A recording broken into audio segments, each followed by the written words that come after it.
السلام علیکم ویورز، امید کرتی ہوں سب خیریت سے ہوں گے اور سب کے لیے قرآن پاک کا ترجمہ عملی زندگی میں مددگار ثابت ہو رہا ہوگا۔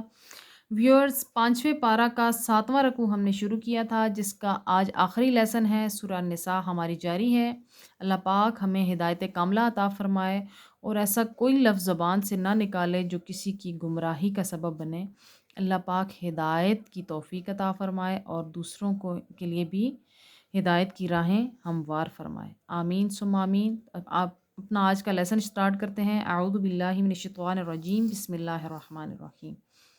الذین آمنوا، جو ایمان لائے، یقاتلون، وہ جنگ کرتے ہیں، فی سبیل اللہ، اللہ کی راہ میں، والذین کفروا، اور جو کافر ہیں، یقاتلون، وہ جنگ کرتے ہیں، فی سبیل الطاغوت، راہ طاغوت میں، فقالو، تو لڑو، اولیاء الشیطانی، شیطان کے حامیوں سے، ان بے شک، کید الشیطانی، فریب ہے شیطان کا، کانا ضعیفا، کمزور ہے، جو کہ کمزور ہے۔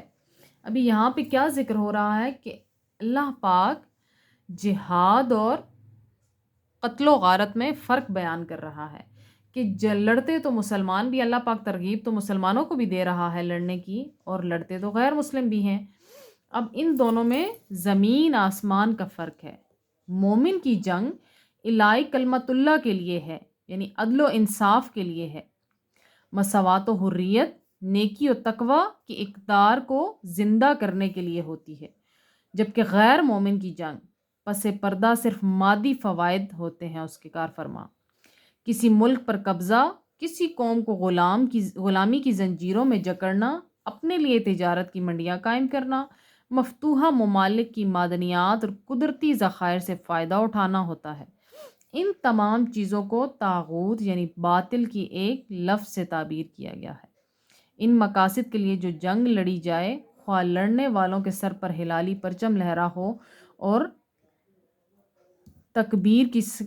نعرہ تکبیر کی صدائیں گونج رہی ہوں، وہ جنگ فی سبیل اللہ نہیں ہو سکتی۔ جبکہ اصل جنگ تو کیا ہے، جو کہ اللہ پاک نے بتایا ہے، الہی کلمت اللہ، عدل و انصاف، مساوات و حریت، نیکی اور تقوی کے لیے جنگ لڑی جائے، وہ اصل میں جہاد کہلاتا ہے۔ اللہ پاک ہمیں بھی اپنا حصہ ڈالنے کی توفیق عطا فرمائے۔ اللہ پاک دنیا میں جہاں جہاں مسلمان ہیں سب پہ رحم کرم فرمائے۔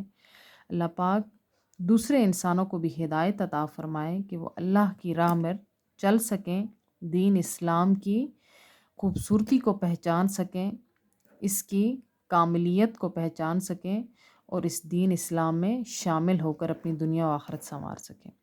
آمین ثم آمین۔ آخر میں ایک دفعہ پھر اللہ پاک ہمارے فلسطینی بہن بھائیوں پر کرم فرمائے، ان کے بچوں پر رحم فرمائے اور انہیں اس ظلم عظیم سے نجات دلائے۔ آمین ثم آمین۔ وآخر دعوانا ان الحمد للہ رب العالمین۔